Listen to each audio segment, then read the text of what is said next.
Sikapmu yang penuh kasih dan sayang. Tangkemmu kena mbok atur perandut.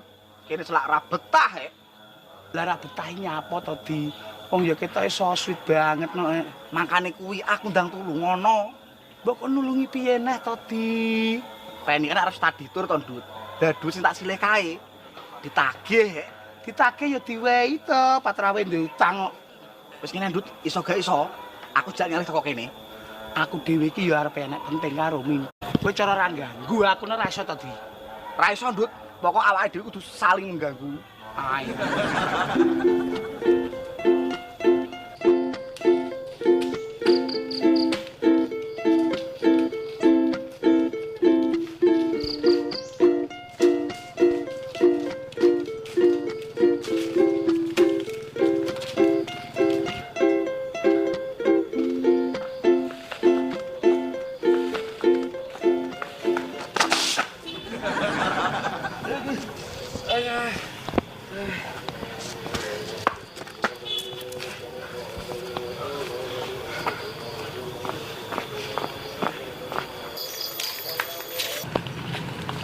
Mbah, bal-balan nang yane semule.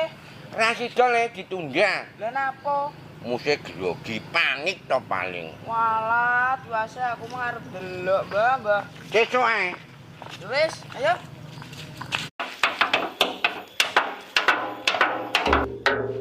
Aduh, apa ki?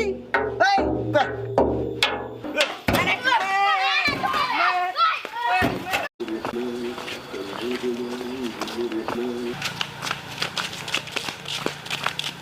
Endi to le genah tong menengahe noko obah apane. Wis ora usah wedi awan-awan kuwi renek jemit. Tenan, Mbah, mang obah tenan. Endi to buktine tak gluwi to ndasmu kok menengahe.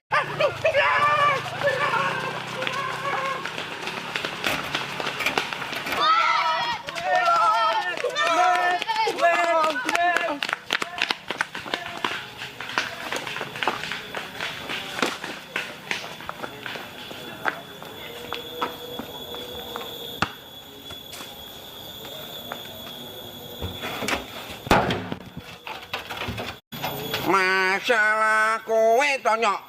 Lah kok njaran ngedek-ngedeki wong tuwek. Lah iki terus nyapa kok ning jero tong iki. Golek anget-angetan ya, Mbah. Melok ye. Golek anget-angetan yo golek kontol kono sak setel apa piye kok ning jero tong iki. Kurang lho, Mbah. Tambahan dong. Tambahi patak musikan kuwi. Lah terus nyapa tanganmu barang kok dibonco iki. Ki mung critane ngene lho, Mbah. Aku liwat kene terus dirampok. Berarti pecahe digawa mana? Ya jelas digawa.